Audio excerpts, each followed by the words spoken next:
They wouldn't turn their music up that loud. We can't beat our sound system. We'll drown that out quite quickly. No. Turns out, throughout an entire year, you only work for 2.5 minutes. Work out hourly rates. I was going to say, You're earning pretty well there. that would be ideal. That would be ideal. You don't get many other sports where you get such a short time to kind of go out, do a good job. Yeah. On the other side, it doesn't take long for it to all go like completely wrong. No, this is it. You know? The one thing that I've always done, and this, I don't know, it dates back the best part of 10 years, is I will always tap the bull on the grid. Just give her a little tap, just make sure she's going to be all right. Hello, I'm Nicola Hume and welcome to Talking Bull. This is the podcast where we talk all things Oracle Rebel Racing from right here in Milton Keynes at the Technology Campus. Now, we like to take you behind the scenes here on this podcast, and there is a particular set of people that we wanted to get on this show for such a long time, but they're very busy, they do a lot of travelling, but then we heard they're here at the factory, so we've taken full advantage. We are joined by the pit crew. Yay! We've got John Caller, we've got Sam Vincent and Calum Nicholas. Welcome to the show. How are you doing? All good, yeah. Very well, thank you. I mean, so we know you as the pit crew, but what are your actual job titles? So I'm number one on Checo's car. Number one. I'm a number 2 mechanic on Checo's car. 2. Senior PU assembly technician. I don't know what that is. It means that I put together the engines for both cars. Right, okay, that makes sense. Okay, so did you all just kind of want to work in Formula One and now here you are? Was this the dream and now here you are? How did this happen for each of you? Let's go back down the line, Calum first. I think for me, I discovered racing and I fell in love with racing. Yeah. And then when that first Formula One opportunity came along, obviously I couldn't turn it down. It was the opportunity to do F1 and then the path sort of just carried on from there. I'd done plenty of other motorsport beforehand. I feel like for me it was sort of the racing and pit stops in particular were the two things that I loved about it. Sam? Yeah. For me, I mean, it's always been a bit of a dream. One that I actually didn't think was possible as quickly as I got there kind of thing, in a sense that, it was quite unexpected. But yeah, it's always been a bit of a goal. And I mean, it's just where you want to be if you've got any interest in racing. It's just the big dream kind of thing at the top, really, for me, for sure. But yeah. I mean, very similar. Yeah, you kind of grow up watching Formula One as a kid, and you get interested in racing. We've all done the junior formulas or stuff like that before, and then again, like Sam, didn't really think it was attainable. You sometimes think it's kind of out of reach, and then circumstances kind of fall your way, and you kind of end up being in it, and away you go. It's been I'm 7th year racing now, so yeah. But it's not just you though, is it? Because your twin brother's also working in the He does pit indeed. crew. Yeah, he's So number who got one the on- job first? Matt was here first. Does that mean he's better? He's definitely quicker. He was here first, so I must give him that. And when he moved up through the chain, they said, "Do you know of anyone like yourself who you could recommend?" I know exactly the guy. He said, actually, I've got a carbon copy. I was doing touring cars at the time, rang me and said, would you be interested? And thought, there we go, I'll go and give it a Amazing. go. So and here I am, So we had Sarah Harrington on the podcast. She does like the F1 Academy. Yeah. And she told us that many of you all come from like sporting backgrounds. Was that the deal, or was it sporting backgrounds for you? I think all of us are competitive. Yeah. Whether that's I played rugby for years when I was younger. Yeah. We've got people who play football. Whatever it is, I think you don't get into this unless you've got some sort of competitive nature, because it's a part of the sport. So I think everyone's had some of that. It's a thrill. Yeah. You have to have that to compete. And I know that we're not directly competing, as you would say. Obviously the drivers are out on track doing their bit, but you have to have that drive, really, that want. So I guess she is right in saying that in a sense, but there was no specific sporting background for me. I wasn't. I just played a bit of football, etc., like that. Callum? Yeah, I'm the same. Like, when I was younger, all sports were my thing anyway. Anything where I was competing, I'm pretty much exactly the same now. I still race my daughter up the stairs every night. Any opportunity to compete and have a race or do something like that. Well, that's another thing I wanted to ask, because I mean, we've spoken to a few people in the team before and asked if it's, doing things quickly is just in your blood. So is it, exactly the same with you guys? Because obviously pit stops are mega quick. So are you just competitive with everything in your household? Yeah, pretty much. I think, right, unfortunately. Christmas So, boys. It's a burden that our partners have to just sort of deal with.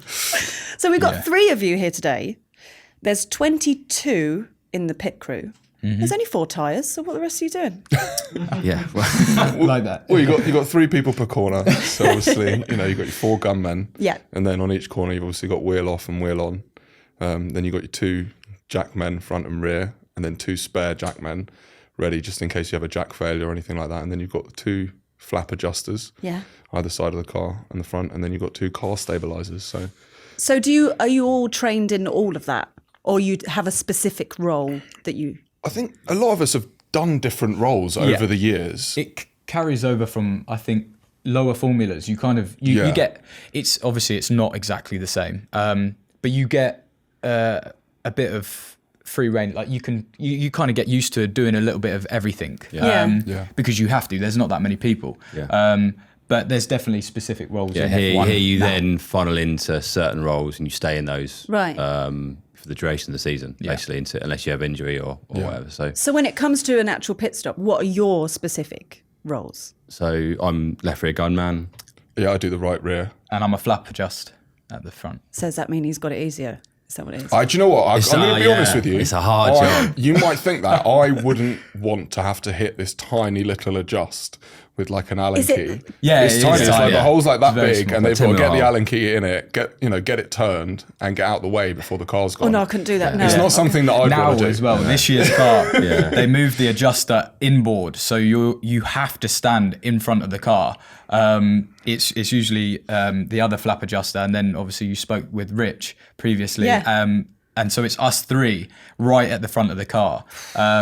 And he's So, got yeah, it gets a little his bit- light yeah, up his- thing. his lollipop or whatever. And then So obviously, good. if we have a good day on the guns, then it takes a bit of time off Yeah. Sam's job. I mean, so I it's, appreciate you guys saying that, thing because is- I'd say your jobs are also people don't want to do but that. it's everyone, like- everyone has a part to play. Yeah, there's yeah. no. It swings and roundabouts. Every job is there because it needs to be there. Yeah. For the pit stop to happen. So if one person isn't doing their job, it will have a knock on somewhere down the line. Even the car steady, when the car rocks, it throws everything off. Yeah. So they're there for a reason.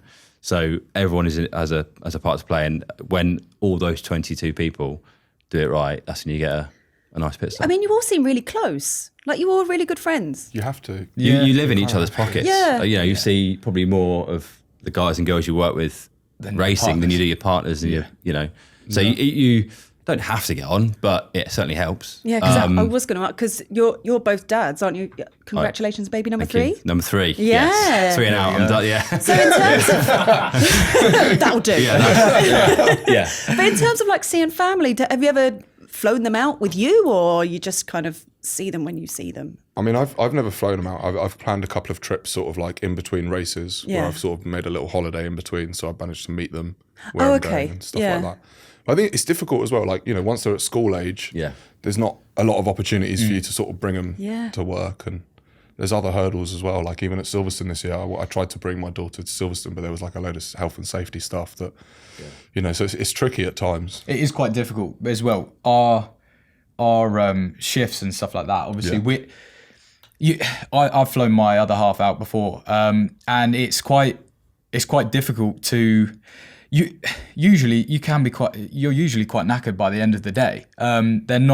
They can be quite intense, full days. Obviously we've got curfews and stuff, but you are flat chat the whole day. It's antisocial. Like you don't want to. Exactly. And it's hard actually to squeeze in a bit of time that makes it worthwhile for them flying out a 3-hour trip or whatever.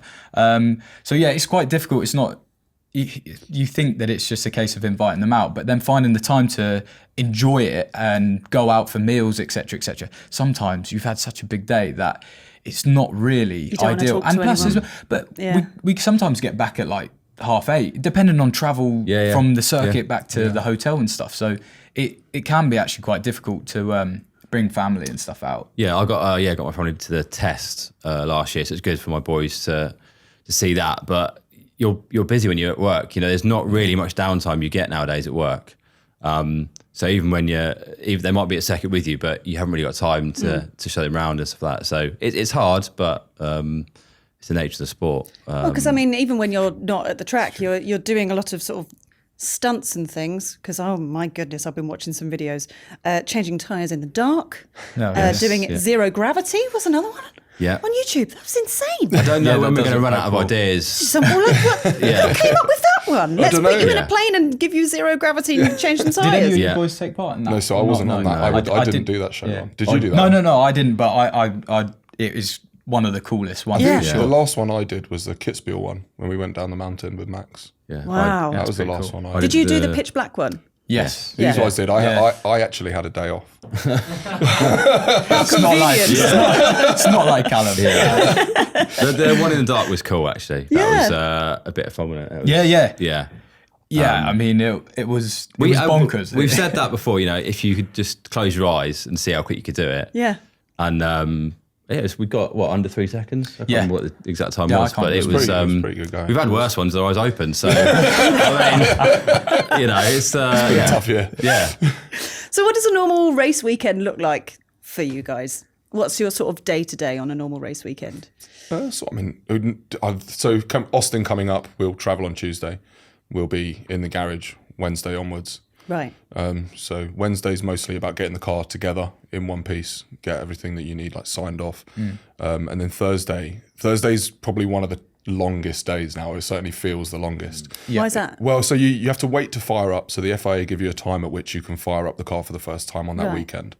But then the rest of the day, you're pretty much just using the Leica and doing setup and bodywork scanning and all legality checks. So I don't know, they become a bit of a drag of a day, if I'm honest, Thursdays. Like you spend so much time waiting for software and trying to just deal with really small little things that they're not jobs that everyone can just jump in and get done together. They're jobs that need to be done in a routine and an order, and it takes a lot of time. And then final job of Thursday's pit stop practice, really. It's our biggest pit stop practice of the weekend, where we sort of run through all the set pieces. So we practice puncture stops, nose changes, all of the different scenarios you might face. That's probably our longest pit stop practice of the week. And then we're into Friday. Roll into your live session. So Friday, obviously FP1 and 2. Both, you only got an hour. So the engineers trying to cram in as much learning essentially as they can. And you can get a lot of setup changes in between those sessions. And into Friday night turnaround. So Friday's our longest day as far as actually work hours, and one of our busiest. And obviously when you're doing live running, anything can happen. Then you can have, reliability issues or crashes or whatever. So that can throw a spanner in the works as well. And Friday night we're given the biggest gap from finishing FP2 till going home at curfew. We're given the biggest gap, so that's kind of where you end up getting the most workloads, changes, etc. So it can be you finish FP2 and then that you're in for quite a bit of a stint. And there's all sorts of things that go on behind the scenes with like the Leicaing and scanning, etc. And that it takes a big portion of time now. What's Leicaing? Leicaing. Yeah, Leica. The Leica is, I don't know if you've seen the tripod we have at the front of the garage. So when we're doing any setup or like legality work, we use that, and it's essentially can use a laser to pinpoint points on the chassis or points on the floor, and we can then work off our floor heights or our setup on all that. But at that point, no one can touch the car because it has to be perfectly still for it all to. So I've always wondered what that thing was.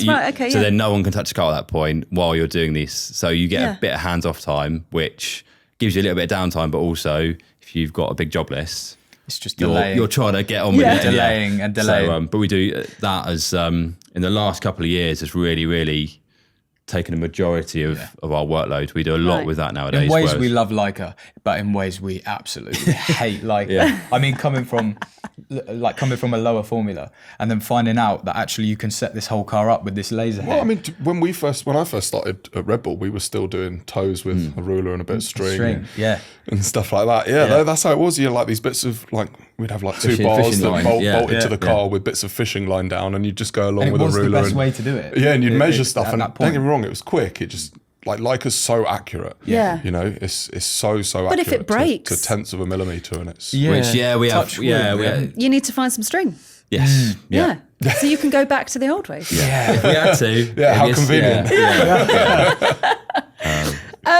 It's interesting because, like, from our perspective, we obviously see you sitting in the garage and then we see you doing your pit stops. And the pit stops are so quick. I mean, let's say 2.5 seconds on average a pit stop. So I've done some maths. Turns out throughout an entire year, you only work for 2.5 minutes.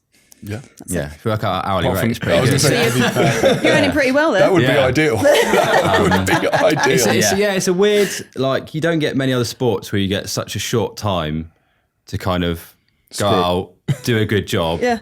and then that's it, you know? Like, it's, Finished product. there's a lot of pressure going into those stops. I was going to say, on the other side, it doesn't take long for it to all go like completely wrong. No, this is it, you know? Yeah. But it's good pressure. It's fun. Good, nice pressure. Yeah. We've got loads of questions that have come in from listeners, by the way. So on the Red Bull Racing fan site, you can go into the Paddock and send in some questions. So this is from Jessica in the UK, who says, how nervous were you on your first day working on the pit crew? What was going through your mind that day? Let's go down the line. I tell you what, for me, I can remember it. It was a long time ago, but you know, like in any situation, you'll get a little time to build up to it. So the way we do it, people, you upskill people in the factory, and then they'll go to the track and they'll get some practice sessions. Like, it's not like you're just going to be thrown into a live race pit stop. Yeah. But I did all that, and this was back in my time in Marussia, and I remember leading up to that first live stop. I'll never forget, it was in Brazil. I did the wheel gun on the front right, and for about 10 minutes beforehand, my hands were just shaking. One of those you can feel your pulse in your face. Honestly, and like my hands were like shaking, and I got through it, and the stop was actually like fine. It all went really well for what we expected at the time. But then even afterwards, like I just couldn't chill out. It took like a long time for that sort of adrenaline. I mean, that to just affects sort the of- pit stop, being nervous and being shaky. Yeah, for sure. It's a massive thing. Like I always say now, like some of us, we've been doing our roles on the pit stop for so long that the physical action isn't really, like, it's nothing to, it's almost autonomous. Muscle Yeah. memory. It's isn't it? muscle memory. Your body just gets on with it. I think it's controlling your mind is what sort of determines how you're going to perform. Yeah. Do you remember your first go? Yeah. So I just fulfilled the role because the person that was doing that role, he left. So I kind of just jumped straight in. And we don't practice the flap adjust at factory just because we don't have the right guns and the right wings because they're always on the go. So they kind of stay. They're almost always traveling. So you can't practice. How do you practice? well, I his just at the track really. Yeah, we're the only two that don't practice really at factory. Our practice is all done at the circuit. But yeah, I turned up for my for my first race and stuff, and yeah, I was told that I was doing this flap adjust. So get the practice in, and I missed every time. It was quite bad, and I was saying to Taylor, the other guy that does it, and I said, I don't know how I'm really worried. I don't think I'm going to be able to do it. Yeah.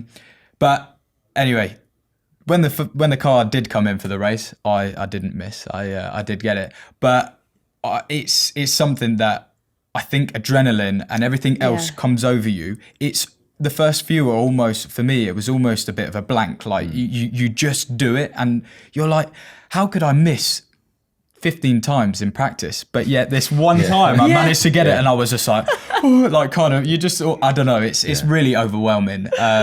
But yeah, I do remember it, and I am totally honest that I missed every single one in practice, Wow. but yeah, managed to land it, and I haven't missed since. That's one of those things, like the adrenaline being a force for good. Yeah, Do you know what I mean? Yeah. it does something that I Like can't sometimes describe. our weeks where our stops will be really good will be the weeks where we haven't managed to get practice in because there's stuff been going on in the garage all week. You know, things have gone wrong. We won't have had nearly any of the practices we should have had. Yeah. And we'll go like straight into a race on Sunday. And they honestly, Nine times out of 10. those end up being our best The stops of the best ones. season. So what you're saying is you should practice less and just not bother doing Yeah, anything. just- and then yes. Just good vibes. Right. Just Just vibes. good vibes. Yeah. Just good vibes. Just do the whole thing on vibes. That's absolutely fine. Do you remember your first time? I mean, much similar, but it was. It's just trying to control your nerves. Yeah, like you can overthink it massively because you go. Not only are the people around me going to see me if I make a mistake, there's loads of people in the stands. There's loads of people on TV. Yeah. Like, and if you start going down that rabbit hole, you can get into your own I think head. that's the pressure, isn't it? And Knowing that people it's are just watching your every move. Especially you with just- social media now. Yeah, like, exactly. you're getting You get hammered. ripped even more. So it's just, I mean, I was shaking like a leaf before it, shaking like a leaf after it. And nowadays, it's, I'm in a nice position that I've done quite a lot of pit stops now, and it's less of a, when you used to hear we have a pit stop call, so pit stop imminent, that gives us about 45 seconds, and then we'll have a 15-second call and we'll run out. And when I got the pit stop imminent call, that's when like my heartbeat, probably went up about 50, 60 beats. Yeah. So, but now it's much more, you got to treat it like almost like it's practice. Yeah. You just go into it slow is fast type thing. It'd be quite cool to see the heart rate. Maybe that's something that we could have a look into. Another teams, I think Willie Really? did it Willy's before. did it a little while It ago. would You be did quite see cool. it, I mean, it yeah. would be. You see it spike. It'd It's, either be cool or a bit worrying. You might get pulled off. Like, Like, just flatline. you're not going to be doing this. This is from Alessia in Canada, who says, how many hours do you spend practicing throughout the year? So do you practice in the off season as well, or is it just during testing week and then when the race is up and running? No, every time in the factory. So how often is that then that you're at the factory? Are you here every week? No, so we usually, it's now got to a point where, let's say we finish off a double header, triple header, whatever it may be, we'll have the rest of that week off and we fly back. Yeah. And then we'll come in on a Monday or Tuesday to either, if it's European, build the car before it goes to whatever European circuit we go into, or build parts of it before it flies off on in air freight. So, but any day we're in the factory, we'll be doing 2 pit stop practices. Wow. So we do, I wouldn't want to tot it up if I'm honest, the hours that we do. It's As crazy. an hour, It's a lot. Be a lot. Honestly, from an outsider looking at it, like we don't see any of that. So you don't understand and appreciate how much work actually goes into doing what you do, which is why it's important that you're on this podcast. This is from Nabila in South Africa, who says, what is the process of deciding who is placed where and given what job? I think what tends to happen is people that have been in their roles for a while. So like, you have the crew as it is. Those people are probably going to stay in those roles unless they've got an issue that they need to move roles. But what happens is if people move on and move to other teams and that becomes vacant, you then sort of we have an audition essentially for it. Yeah. So over pit stop practice, we'll try different people in that position doing it, and we'll go through and whatever positions are vacant and need filling, we'll just sort of work together and work out who's going to be more suited to which role. Yeah. Gotcha. You can look at, body types and kind of go, if there's, rear wheel, big rear wheel, a lot of the time you need someone, pretty big and strong to throw them on all year round. So you can kind of, navigate towards who you might think is good, but it's never, that. It doesn't always It's add never, up, yeah, does it's it? never It's that never- black it's and not- white. 'cause It's it's like not- some people are just, It's not just the physicality of, is it? It's like, there is a mentality to people who are going to be able to do pit stops well, consistently. So there's a little bit of that as well. You've got to find people with the sort of the right mindset and the physical strength to sort of deal with it as well. This is from Tamara in Slovakia, who says, what rituals do you have before a Grand Prix? Have any rituals? Anything that you just have to do before a race? I mean, there's the one thing that I've always done, and this, I don't know, it dates back the best part of 10 years, is I will always tap the bull on the grid. Like 90 seconds before we take the blankets off and send it, I just give it a little tap, just make sure she's going to be all right. Where did that come from? Did you just randomly do it once and now it's- you're like, it's- no, I have to do started it a every long time time? ago with a previous engine manufacturer where I suffered quite a lot of engine failures every single week. So I was just sort of like, please, just get through the day. Just come home. Just get through the day. I don't want to build another one. 70 laps, please. That's So- basically that's Right, okay, so fair it enough. started off as that, and now it's with the Honda lump so reliable. Yeah. That it's sort of like, go on, girl, you can get it. Little pat on the Yeah, butt. that's it. Sam and John, do you have anything before a race?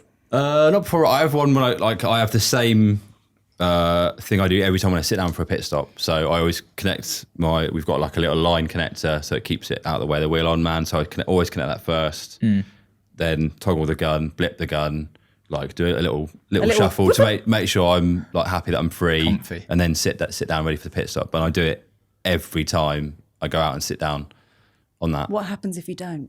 Well, I've never found out, but I just know that if I don't do it, It's a challenge for Austin. exactly, I just it's like it gets me, it gets me in that right mindset. You know, Yeah, I it got sets it, yeah. it sets that thing. I So- had this whole thing about them because someone said to me about tapping the ball, and they were like, "Why don't you just try not doing it?"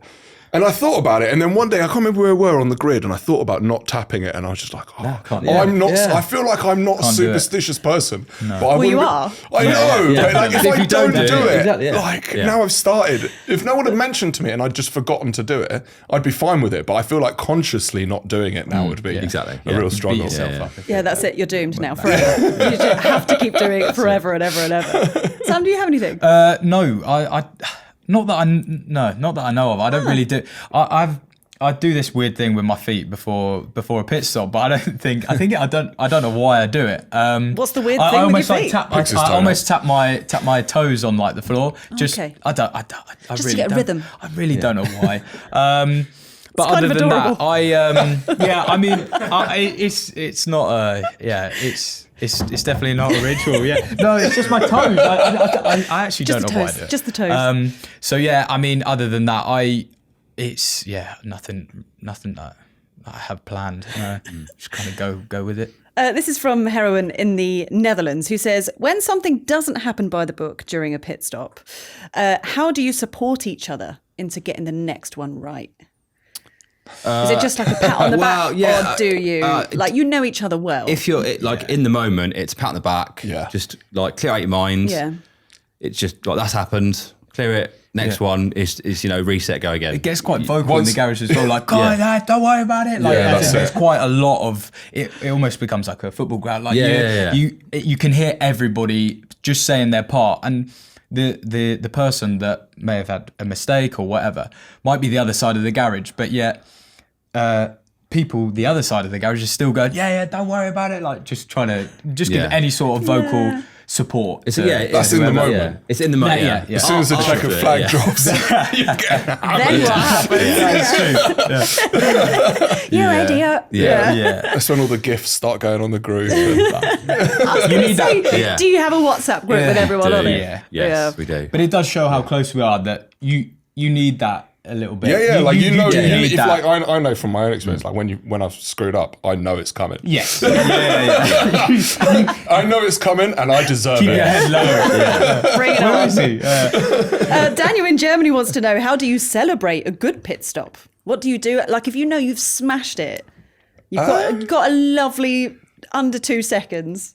I feel like with your corner crew, you tend to give each other Yeah, a there's fist pats on the bump. back, little fist bumps, and Yeah. kind of well done everyone. But Was that it? you don't get a lot of time to celebrate because You you're gotta on to get the ready for next the pit. next one. You're on to the Yeah, next there pit could be a stop, or next you're one. on And to also, the, like if you're mid-race, you don't want to like give yourself a massive pat on the back for absolutely nailing that pit stop, and then you screw up the next one. next You feel one, like an yeah. absolute idiot. That's very true. So you got to at least wait until the Yeah. end of the day. I You gotcha, never yeah. know when Yeah. the last one is. It No, could no, be, no. you can't celebrate for that one thinking, we were only due 2 stops in this race, Well, yeah. because you don't know what's going to happen. Yeah, Yeah. we've had Max in Austria coming in to go and do a for fun. fastest lap, and we Fastest had 25 seconds down the road and had Did a bit of pit stop practice. Yeah. So we, most of us were chilling out, thinking that was our day done, and then Kicking you back. just get stuff like that. So you can't switch off until checkered It flags is, dropped. yeah. Until the Then checkered then you flag. can start going, well done lads, and yeah, Okay. yeah. This is a great question, by the way, from Erkan in the USA. Possibly my favourite question that's ever come into this podcast. So, Wow. perfect pit stops require everyone to be in sync. That being said, what would your boy band name be? Because it's literally written in sync. He's written it as in. Yeah, no, I was like, very, that's very, amazing. very good. Simply lovely. Lovely. Simply love. What's that from? Is that like a thing that you say? Yeah, well, that was Max's thing. Max's, It was always yeah. Max's Every thing, sign off Simply of Lovely. race win was Yeah. usually Simply lovely. It's a bit like Simply Red, but Yeah, nice. exactly. Yeah. So, I'm I'd sure. buy your album. there you go. Oh, there you go. That's Sold. yeah. This is from Sana in the Netherlands, who says, I don't have a question, but just to say, this pit crew always gives me the one big family vibe. Without a good pit crew, there is no good race result possible. You guys are amazing. That's Thank nice. you very much. Yeah. Yeah. Is that? Yeah. That's good. lovely. Would you like pick a particular team to be next to you? Like, do you get along with the other teams? Yeah, I think you don't know everyone, but you see the same faces Yeah. 24 races a year. So you get speaking to people, and if you get people from other teams join you, that's almost a link to then, oh yeah, do you know so-and-so? And Yeah. so, a lot of us know other people in other teams. And Because I imagine it Yeah. to be quite rowdy. And I imagine that, like, I don't know, Yeah. let's say McLaren are next to you and they turn up some music that you would then turn yours up. I mean, Yeah, they wouldn't turn their music up that loud. we can't beat our sound system. We'll I don't drown think. that out quite quickly. Nice. I was just about to say we have a full sound system in our garage that is played at full whack Yeah. for 90% of the time, yeah. probably. Sometimes a detriment to our working environment. Sometimes it's real. Yeah, but it's almost, Is there can't dance actually- moves involved? No, there's no dance moves. You just can't hear each other. Yeah, and we know that. Some of the Merc boys have said that our taste in music at sometimes we've had is pretty FOM. I was going to say we've had Formula FOM One. next door to us who have complained, Yeah. saying that they can't have conversations in their garage because of the music. And all. Really? Yeah, That's yeah. probably why Yeah. we're so close, because we don't talk to each other that often because of the music. But also, us because some we were downtime. talking about this earlier before we started recording, but the garage is such a small space. So I guess having the music and that, you can treat it like a ballet and just kind of dance around and move around each other. It's amazing that we don't bump into each other more, but it's like... It's Yeah. routine though, It's, isn't it? yeah, Is you there a kind of- rhythm to that? There almost is, especially when the car comes back in, everyone knows where they're to do. going and who's going to be walking that way, and where it's quite a nice thing to watch, because no one ever bumps into each other. Everyone's got their own roles, and it's quite Like a But garage that- ballet. Yeah, Yeah, maybe. Yeah. but I mean, they're different sizes. Like what we were saying earlier, Monaco's a tiny garage, but Yeah. China's massive. So the dance is slightly different. yes, Yes, exactly. but Yeah. everybody's still doing their same procedures, so it kind of no matter what the size of how much space you've got, everybody still knows exactly what they need to be doing at the right point. So it just almost just happens. Right. Okay. Plus, you got to make space. Yeah. You have to be ruthless. Like, you know what your routine is, and you think to yourself, "Oh, if I get down there first and start, then I've got that space for 10 minutes." And it is what it is. Sometimes you got to make it work among yourselves. I mean, we can't get through this podcast without bringing up the DHL award for fastest pit stop, which naturally you have won a lot. How do you celebrate that?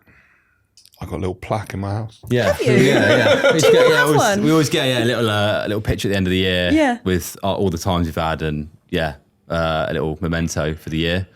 Looks like you're on track to get it again this year. I hope so. Yeah, we're doing all right. I don't want to. No, don't jinx it. I don't have a Red Don't Bull to jinx touch. it. tap the ball. Tap the ball Yeah. quickly. It's a nice award to win, because it shows just how consistent our pit crew are. Yeah. It's nice to be fast here and there, but throughout a whole season to be the most consistently fast team, Yeah. I think is something to be proud of. Yeah, for sure. Yeah. I mean, when you do get that mega fast time and you all feel it and you're all just completely connected to each other and the car's gone, do you just have a moment where you look at each other and go, "Oh, that was nice." Yeah. And you often run in because the TV screen will show you the time, Yeah. but it's not always that clean cut. It might be 1.9, but actually it's like a 1.8 something, or so Yeah. like you rush in to see what it is, and then usually when it's really quick, they don't pick up the time on the screen. That's annoying. So it just starts running, and you're like, no, it's gone. But you don't know. Then. You know instantly if you've had a good one. We Like, have, it's just- we have like our own data as well. So Yeah. you Yes, run over to of the course, laptop of and you course. can see sort of what the corner times were. Right. And you sort of know roughly what driver reaction is going to be. So you can work out pretty quickly roughly what it was. Yeah. And I think you can just tell by the sound of it as well. Like Yeah. it's just a smooth Oh, yeah, rhythm for of sure. loveliness. Yeah. Yeah. Very nice. Well, I hope you win it again this year. And thank you crossed, so much for joining me on this podcast. What are you doing for the rest of the day? while more you're here? pit stop practice. More pit stop Okay, practice. right. Yeah. Yeah. You can't practice though, Sam. You've got nothing to practice. Actually, I've been because there's some people on holiday and having a break. I'm on holiday, so Yeah. you're doing my job. I have actually been. I've having been jumping another on holiday? the Well, on you've the rear right. got to take gun, time, so- you know. Yeah. You've got to take time. Yeah, Cal fulfills the holidays. I'll make sure I use every last available day. That's fair. But it gives an opportunity for people like me who can't always have a go in a different role. So I've just jumped on his gun and. So then who's then going to jump into your role? And will it be their first Well, I time? don't know. I don't know. For practice, Fancy it? obviously. Afternoon pit stop practice? Yeah. I'm on holiday. Thank you very much for joining me on Talking worries, Ball, thank you. and we'll be back very soon. See you next time.